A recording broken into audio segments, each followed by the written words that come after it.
So here's Marla. Sorry about that oversight.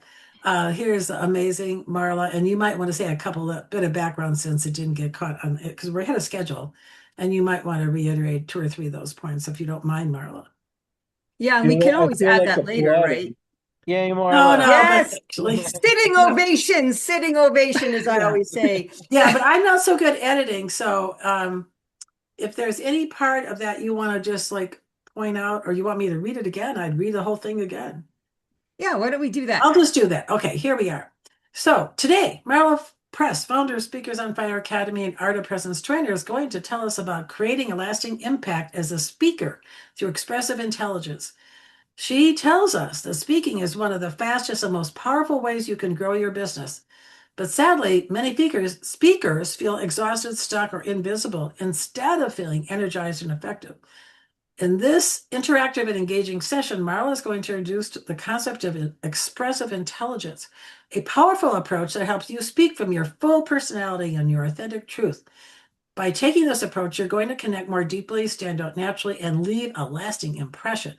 So today we're going to learn about Marla's 8 steps evolution approach from visibility to legacy, participate in practical presence exercises, and even experience her playful personality parts play method. These tools don't only improve speeches, they transform conversations, relationships, and actually how you show up everywhere. Now, Marla, as I said, is the founder of Speakers on, maybe say founder, she's founded Speakers on Fire Academy, is a high voltage speaker coach and art of presence trainer who transforms audiences in real time. As a creator of expressive intelligence, she helps speakers free their authentic expression, master presence, and create unforgettable impact, whether on stage, on camera, on social media, or in everyday conversations. Marla's background spans being a therapist, medical consultant, corporate trainer, marketing director, and this is the one that really stands out for me, correctional officer. Marla brings rare depth, insight, and intuition to every room she enters, and I certainly would support that. That's what I see every time I see her. She's a contributing author to the book Cracking the Rich Code, a book endorsed by Tony Robbins. And now, take it away, Marla. Yay. Woohoo! Yay. Yes, correctional officer in an all-male adult federal prison. Yeah, yeah, yeah. That's just one of my many, many stints that I've done. What I want to do is make this very interactive, very casual. You can stay unmuted if there's nobody barking in the background, and just contribute and be present because that's what it's all about. And this is for you. So first of all, I want to ask a question. How many of you raise your hand if you've ever left a conversation or a meeting and thought, "Ah, I wish I would have said what I really wanted to." Yeah. So that's most of us. Yes. I mean, it's really at some point all of us. And I would say it's because we edit ourselves. And go ahead, put your hand to your forehead like this. If you've ever rehearsed a conversation in the shower, in your car, and then later you chickened out when it came to the real thing and you didn't say what you wanted to say. I Yeah. don't know that I chickened out, but sometimes the conversation goes differently than the way you planned it in your head. Exactly. So for some of us, it's a total chicken experience, and for others, it's just a little bit of editing and everything in between. So, so why do we do this? We self-edit because we want to get approval. We want to be liked. We're afraid to be too much, but it absolutely takes away from your power, your ability to connect to people, and your ability to make a big impact. And what I'm going to talk about, and I'll talk a little bit specifically about how it affects you in your relationships and how it affects you if you want to be on a stage or even do a video on social media. I'm calling all of that stages. So even if you're like here, you're on a stage, you're a speaker if you're in a networking group or a meetup group. So it applies to all of that. And today I want to talk about expressive intelligence because it is so important. We need this in our world right now. It's more than just being authentic. I mean, we're all hearing about authenticity and presence. It's taking it a step further and really being those things and not just trying to or intellectualizing about it. Because most of us, until we experience it, we don't really know how to be authentic and be present fully. We know how to do mindfulness, but that's a different thing. So speaking is the best way to grow your business. And I'm going to go ahead and do a couple of slides here. Why not? I love to do slides that are not your typical slides. Can everybody see that? Coming through. There you are. Coming through, coming through. It's slow. It's slow. Yes. So speaking is the best way to grow your business. And it's because you have to be like Captain Hook. You have to be like someone that's seeking out the treasure, which is your audience's attention. Attention is the greatest currency. And you have to not only find it, but you have to keep it. You have to grab it and keep it. And that is easier said than done in this world, especially on social media, but also if you're doing a longer talk.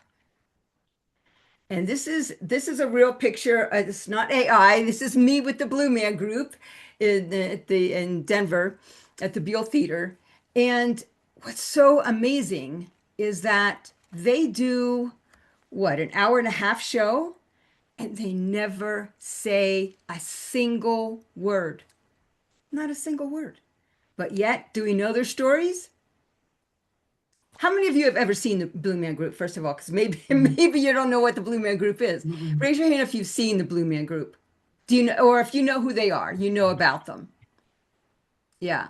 Okay. So maybe a couple of you. So the Blue Man Group, they paint themselves in blue, they wear dark colors, and there's a group of them, and they do a whole comedy show, a whole fun, entertaining show for an hour and a half or so, and they never say a single word. And we know their stories. We know what they're about. We laugh because it's their expression on their face. You could see how they make expressions. It's their body language, it's their energy more than anything else. And communication is only 7% the words you say. Mhm. It's really important, your words. Your words are important. But even more than that is the 70% that is your energy. And that's your facial expressions, especially on Zoom. It's your Mhm. body language in general. And even on Zoom, we can tell if your body's kind of moving or stiff or rounded. We can sort of see your body language. On stage, we can definitely see your body language. But it's even more than that. It's your passion, it's your conviction, it's your confidence, and it's this thing we can't really explain in words, your energy. And it's your energy that speaks louder than any other part of your communication. So this is really important. And you want to be remembered. You want to have sort of a signature move of some sort. So I have my signature chickens I use sometimes. Some people wear a hat all the time or a bow tie. They have a signature move where it's a dancing thing they might do, right? Like Mhm. you want to bring out your inner Beyonce. Just don't throw out your arm or your hip. Like, but some sort of signature move, it makes you memorable. It makes you memorable. And then you can have a signature phrase that you use, not just a move, but there's all kinds of things that would be your signature. And how do you create those? Mhm. So, to get into the meat of expressive intelligence, your quirks and your vulnerability are your superpowers. And most of us subdue part of our superpower. We subdue our vulnerability. We subdue our authority. We subdue our femininity. I see a lot of women in particular, they don't, especially in a work situation, maybe not always on a stage, but even on a stage, you subdue your femininity, or maybe you're subduing your masculinity because you think that's not appropriate. But how can you use these parts of yourself and really make yourself the most authentic, the most whole, and the most impactful?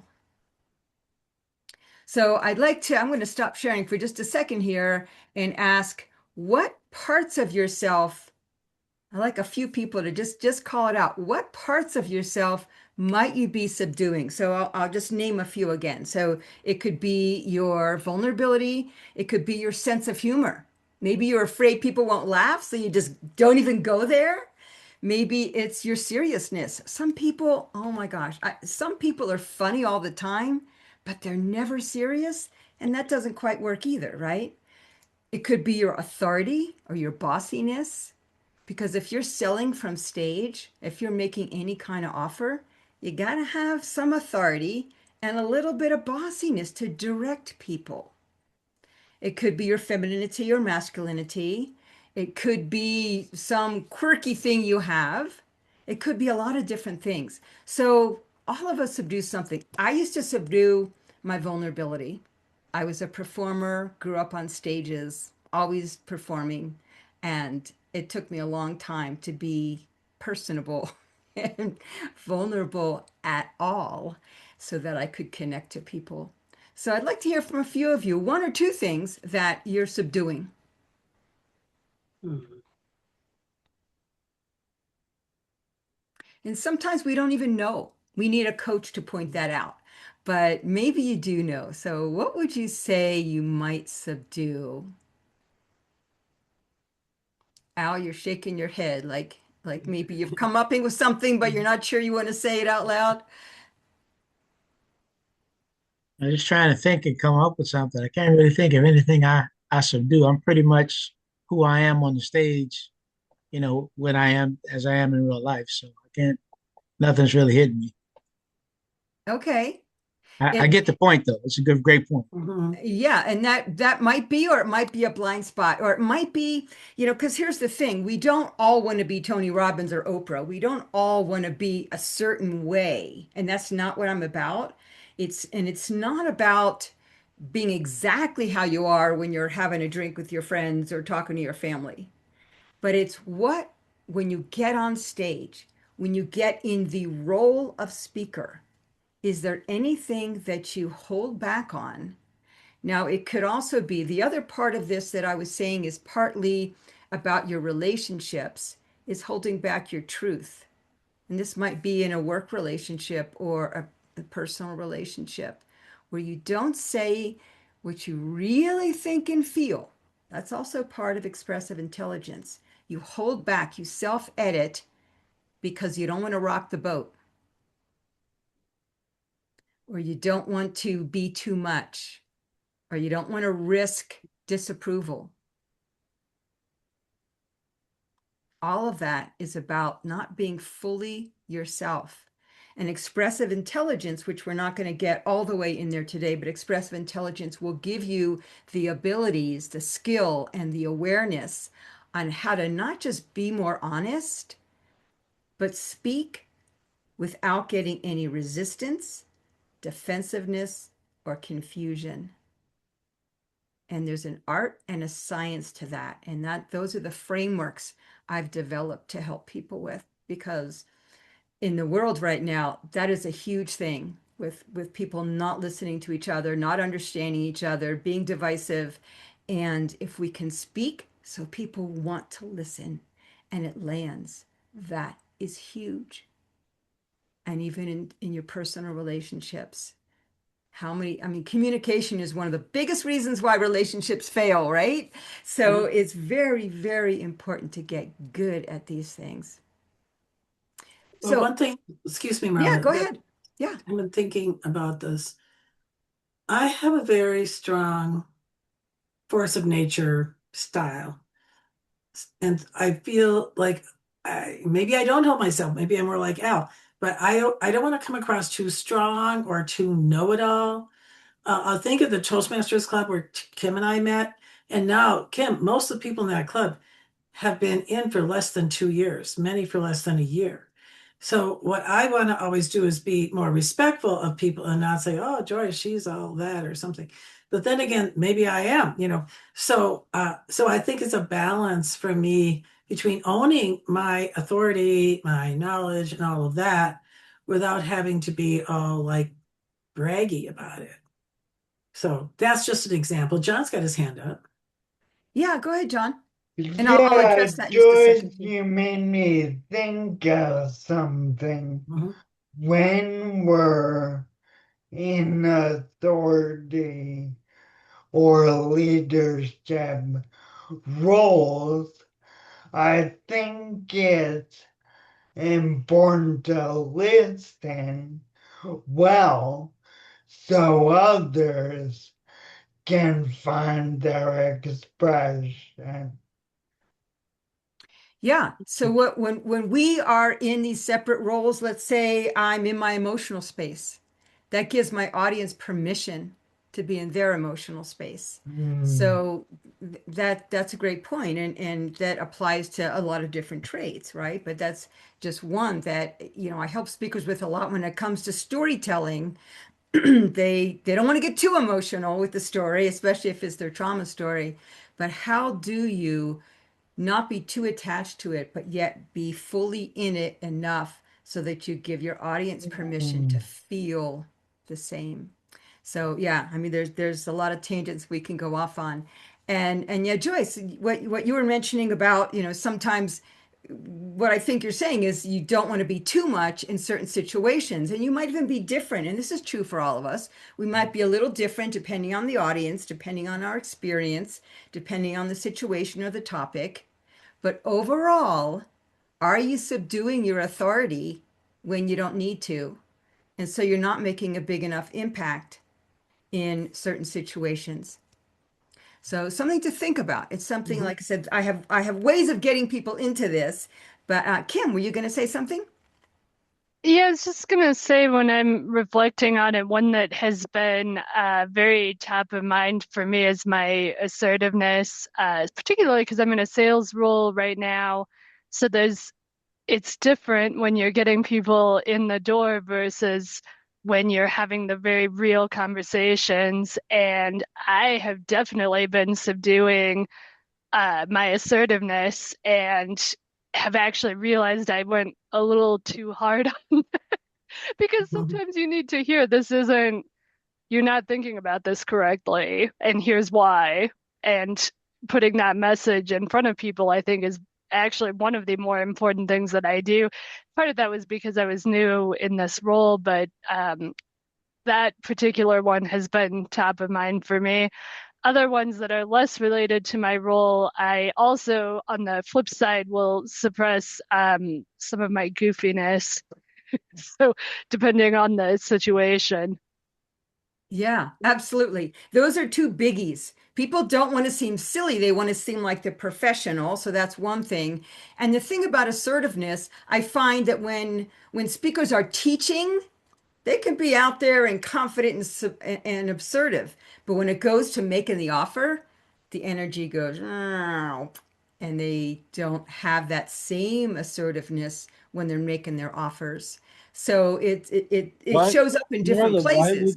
why wouldn't they be excited about making their offer? I mean, I'm just thinking if I were in that situation, that would be my favorite part. Now comes the good part, the offer. But Exactly. But not all speakers feel that way. In fact, most speakers do not feel that way. They are not comfortable with the selling part. They just want to give, give, give, and they're not good at it. So I'd say the majority are not like you, Jay, and they could aspire to be because that's really, really important. People need to feel your certainty, let alone your assertiveness when you're making an well, offer. I've Yep. Well, noticed when I used to go to the live networking groups before COVID and everything went Zoom, that when business owners would talk about their business, they would poo-poo the most important part, which would be the name of their company or their brand. They'd get up and they'd say, "Hi, I'm Jay." And we do this, and I'd say, anybody get that? Anybody catch it? And everybody's like, no, no, we didn't hear it either. It's one of the nice things about Zoom. You can turn up the volume, but it's almost as if they feel that the faster they get through that part, the better. And yet that's the most important part. Mhm. Exactly. That comes back to that confidence and assertiveness piece again. And when are we subduing that? So, yeah, we'll take one more comment and then we'll move on. Kim. Yeah, I was just gonna say in my case, it's more around that, well, my last client who did sign, it was basically the messaging of maybe you shouldn't because you're talking about pricing. Our pricing is the same. It's not fun to switch providers. Like, why are we talking? And I think getting to that is really important because if you subdue that because you want to keep things moving forward or you don't want to surface any of those issues, then um, they're at risk of making a bad decision and you're at risk of losing the sale because you're not having the real conversation in this specific context. Anyways, I just brought that up, Jay, because of your comment. It's not necessarily the part that you're excited about. It's often like, hey, maybe you need to question how you're making your decisions. And I have been suppressing some of that messaging and I don't want to. So I'm going to stop. All right. So I'm going to move on here. I'm going to share my screen again so you can see a little diagram here of what I think of with expressive intelligence. So I have logos and diagrams and all kinds of things about that. You can see that, right? Yes. Yeah. Yeah. Mhm. So the big T in your brain is for truth. How do you speak your full truth and stop self-editing? People that have imposter syndrome, people that again are speaking to be liked, they're worried about what they're saying, they're worried about forgetting their words. All of that is truth in your brain. And then you see this little opening cage here, and that is about really freeing your personality parts and your full expression. So here is a generality of expressive intelligence and some of the techniques that we use. And I'm not going to go into detail of them. We can do that another time, but just so you have sort of an idea of some of the frameworks of this. So communication is always two-way. So right now I do get to interact with you. Even if you're on a podcast and you can't interact, communication is always two-way. And how do you receive your audience? That's the bottom foundation. But how do you use creativity in order to get people to listen more? How do you use metaphors and stories? Because people get defensive when you try and give them your facts, but they're not going to get defensive when you give them a metaphor or a story. So that's one way to get or two ways really to get people to listen when you speak. And of course, you want to balance your entertainment and your authenticity because that just makes you way more interesting. Your energy is a huge part, 70% of your communication. How do you have your truth land? There's a number of different ways to do that. And when you put all this together, you make impact and it's freedom for you. So, oh, we want to go back. Let's see if I can go back here. So this is the EIQ evolution ladder. And I'm going to ask, where do you think you are on this ladder? I'm going to describe these very, very basically. I do have a PDF that describes them in detail. But for all of you, you're visible. Some are more visible than others, but you're all visible. And then maybe you take some Toastmasters classes or you watch some YouTube videos or you take a little training and you become a polished speaker. So that's better than just being visible because there's a lot of speakers that have done none of that. They just get out there and talk. So that's the next step. The next step is becoming magnetic. And that is being more present in your body. And we're going to talk about that in a moment. Then after that comes commanding. So you're fully present, but you actually, before you even open your mouth, as soon as you walk on a stage, you command the stage, the room, the Zoom room, all of that. And people really feel your presence. The next is your full expression. How do you speak your whole truth and speak from all parts of your personality? And when you do that, you get to really transform others. You transform yourself and you transform others. And then after that, you really start being an influencer. And I don't mean like a social media influencer. I mean someone who really influences change in the world, who really influences behavior in other people. And then on top of that, it's how do you create your legacy with your communication? How can you create something that lives on beyond you? And not everybody wants to create a legacy, and that's fine. But that is the top of the EIQ evolution where you can get to if you want. But I do recommend that everybody gets to at least transformation, if not influential and legacy. Any questions about that? If not, I'd love to hear where you are on that ladder. Where do you think you are? I can go. Yeah, Mandy. I actually think I am between full expression and transform. Okay, awesome. Yeah. Yeah, and we can get into more details if we had more time, but let's hear from one or two other people. Where are you on the ladder? Or are you just totally unsure? Because obviously these rungs can overlap, right? And in one situation, you might be in transformation, in another, you're just in polished. So, but I'd love just a little bit of feedback on where do you think you are? Can you Yeah, show us again? Go ahead, Al. Yeah. no, I would agree. I'm probably somewhere between full expression and transformational. Okay, awesome. It's fantastic. Yeah. Yeah. Feel like copycat. Probably me too. Is it commanding? This is a magnetic, commanding, full expression. Yes. Is that the order? Yes. So I will. Yeah. Yeah, they Especially, bring it up again.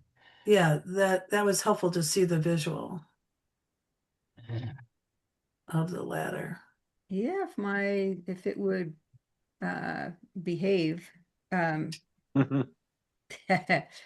Yeah, so it's visible, polished, magnetic, and then it's commanding, transformational, influential, legacy. But full expression is in there somewhere, right? Full expression, yes, after It's not on the commanding. right side. Okay. Yeah, Okay. yeah. By the way, we have another attendee. My sincere apologies to you, Lisa McCann, who I just let in the room 3 minutes ago. She was poor girl waiting for 10 minutes in the waiting room. Oh, But I was so transformed by Marla. I'm like, oh, oh, bad word. And she texted me, and I'm like, oh my God, Lisa. So I well, just, you'll get a chance to do your intro, but do put information in the chat about yourself, and then we'll make sure you get a chance to have your moment of spotlight. But anyway, back to you, Marla. yeah. Let's do the can you see my screen now? Yeah. Yeah. So presence is another thing that's misunderstood. So people think of, if I want to have good energy, it's high energy, but it's not about high energy. It's about the quality of your energy. And we don't have time to do the full exercise for presence. Normally it takes about 10 minutes, but I'm going to let's see if I could do a quickie. So I'm going to stop. Well, first of all, imagine yourself on that stage in this woman's spot with all eyes on you. How would you feel? Cool. So what I want to do is take one volunteer. It could be Lisa. And what I want to do is hear your 30-second, what you would normally do when people say, hey, what do you do? And then I'm going to take everybody through the extremely fast version of this exercise, and then you'll speak again. So who wants to, Lisa, since you're just coming in and you haven't introduced yourself, can you come on camera? Yeah, Joyce, can you let me in? I'm trying to get in on my computer now. I just arrived where I can get in on a computer. I'm on my phone now. Oh, I see what you're saying. Over to the There computer. you are in the waiting room on that. Okay. Well, I was, but now I reached home, and so I'm trying to get in on my computer. Waiting room, Lisa. Oh, there you are. Okay. Recording. Then we got to get you out of the other one. You'll leave that then. Okay. Hey, Okay, welcome. oops, Would you? Daisy. Yeah. Sorry, I'm in motion today. Is this? I have another meeting always at the same time as this one, so I'm always going to be late. So since No, you didn't get to introduce yourself, do you want to be the volunteer? Volunteer? Sure. Yeah, I'm Lisa McCann. I'm an independent fiduciary wealth advisor. So I help people to plan out their futures and make sure they're saving enough for all the things they want in life, especially retirement. Anything else that I should be? Did we have a theme on the introductions? That's good. That's good. All right. So now I'm going to have everyone close your eyes. Mm-hmm. And just including you, Lisa, everyone close your eyes and just take a deep breath and let yourself sink into your chair.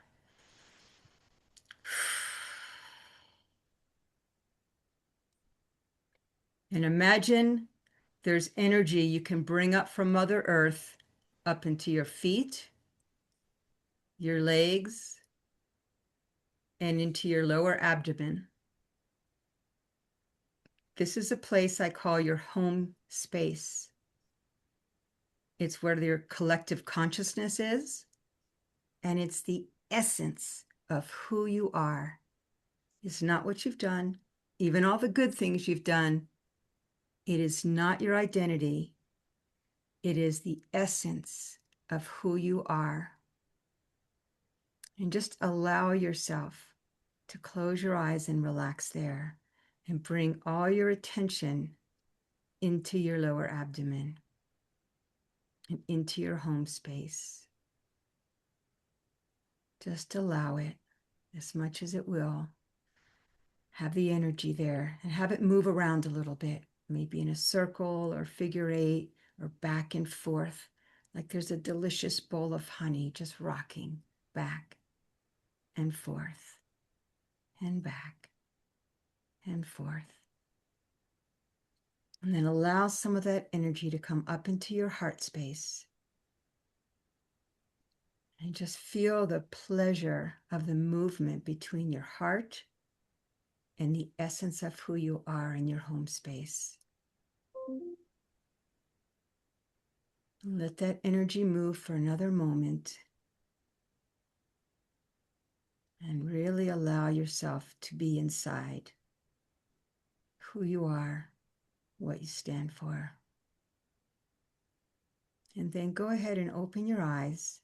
And from this place, from your heart space and your home space, Lisa, tell us again what you have to offer, what you're passionate about, what you want people to know about you. All right. Well, I am pretty unique among wealth advisors. First of all, being independent, but also having a lot of market and investment experience. So I manage investments for people, and I do some unusual things like getting people out of markets when it's time because the market is heading down. So I just help people to understand more about all of the things related to finances and how to prepare themselves for the future and to protect their wealth. Give her a sitting ovation. Thank you for being voluntold. So, Lisa, how did that feel for you? The difference between the first time you spoke and the second, and this was an incredibly brief version of this. Yeah. Oh, it was good. I adapted the exercise for my own spiritual techniques. So I was drawing energy not so much from the earth as from the highest heavenly worlds down into me. Wonderful. Hitting the earth and grounding me. But then I did focus a lot on the heart space and the infinity kind of sign around my heart. Yeah. And actually, that is the logo of my company, is actually two hearts that are kind of in infinity sign, symbolizing love radiating out from me, but I get the love from divine sources. Wonderful. And a thumbs up if you felt like the second time you were more connected to Lisa and you really heard what she had to say and how she helps Yeah. people. Second time versus the first time. Yes. Lisa, you were luminous. Well, thank you. You looked Yes. very different. Yeah. You really is palpable. It was, I can't quite put words to it. But Exactly. I felt you were looking more directly at us and you were very focused and of course relaxed, but you would come in, rush, you've been waiting and all that. So I just want to say it was fascinating. I love that. Luminous. And that is what happens, especially when I take people through the longer version of this. Number one, you're much more calm. Number two, you speak more about who you're helping and why you're helping them and how you're helping them in a big way versus sort of, this is what I do. And so the content changes. It becomes more emotional. It becomes way more interesting and connecting to people and well received. So again, that was a very quick example of it. If you want to chat with me sometime, I can always take you through the longer version. It's phenomenal how quickly your message and energy can change. So thank you for that. So that's what presence is. Presence isn't mindfulness. It's not, thinking in the present moment. It's being in your body. And it's really hard for most of us to do.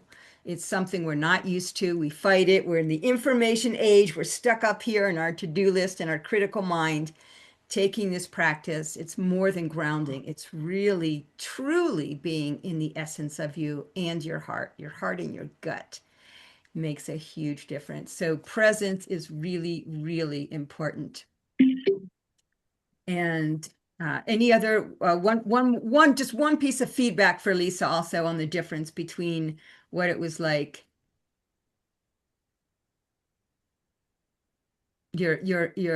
how you connected or didn't connect to her the first and second time. Yeah, John. And the second go through, I heard how you can help me with change versus the first time every advisor says essentially what you said. Mm. Yeah. Yeah, really, really was unique. And you even brought that out. You even said in so many words, this is me. So yeah, thanks for that, John. Yeah, it makes a huge difference. So again, there's the whole evolution of the expressive intelligence. There's the piece about how do you speak so people listen in your personal, in every relationship, right? Because business is about relationships, let alone your personal relationships have to be at least pretty good for you to have the energy to spend on your business. So this is so important.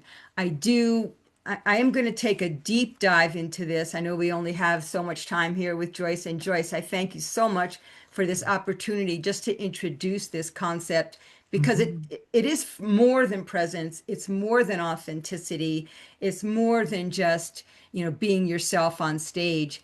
There's a deeper level to all of this that I would love to share with you. So I am going to have a deep dive workshop tomorrow, and I'll just put that up there. I can also put it in the chat. It's tomorrow at 1 to 2:30 Mountain Time. And then if you can't make that, I also offer a hot or not speaker eval where you can bring any part of your story, your offers, your message, your marketing message, your beginning and ending of your talk, whatever you want, bring it and we will see what's hot and what needs more spark. And that includes the delivery, of course. So thank you so much.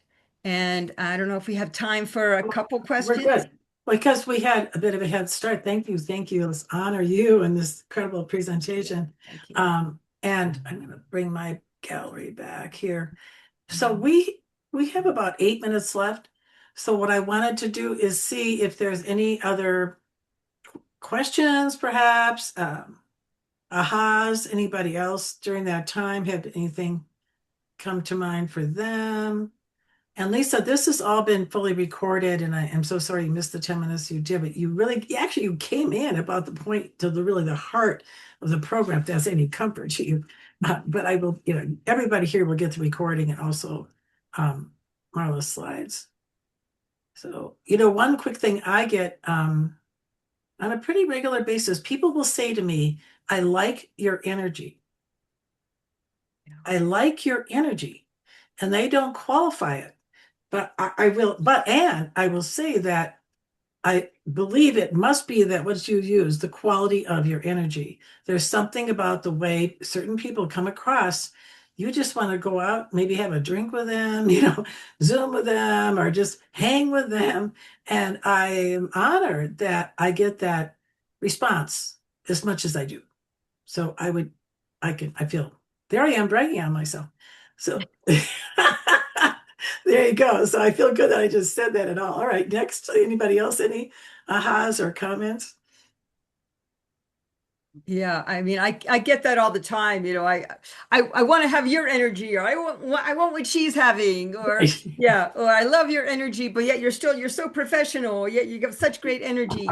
And again, energy is everything of communication. It is not the words you're saying, and people focus way too much on their content.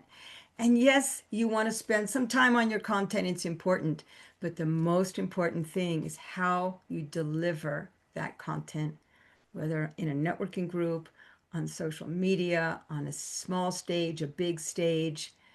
It's on a podcast when you can't see the audience except for the interviewer. It's very important to be very aware of your energy and your audience's energy and receive your audience's energy. I do an experiential exercise where I help you receive, because most of us that are coaches and even entrepreneurs, we're givers. We're givers, and givers are beautiful people, but we also need to receive. And how do you receive your audience's energy and not just give to them? Very important. Thank you. Before people need to leave, I want to, again, I guess in a way, brag on myself. I'm next month's speaker. And my topic is how to use ChatGPT on LinkedIn without losing your voice. And I think by now, most of us have been using different forms of AI in different ways. I've been using chat, in particular, ChatGPT, who I like to call Athena. Did you know Athena is a goddess of wisdom? And there's a whole book on goddesses and every woman, and I really relate to the goddess of Athena. So I may as well have a similar relationship with my ChatGPT. And but it's also going to be very basic stuff on simply posting on LinkedIn.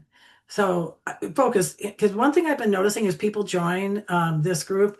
People, they tell me the social media profiles or platforms they want help with, and as good as today was, and it was brilliant and excellent.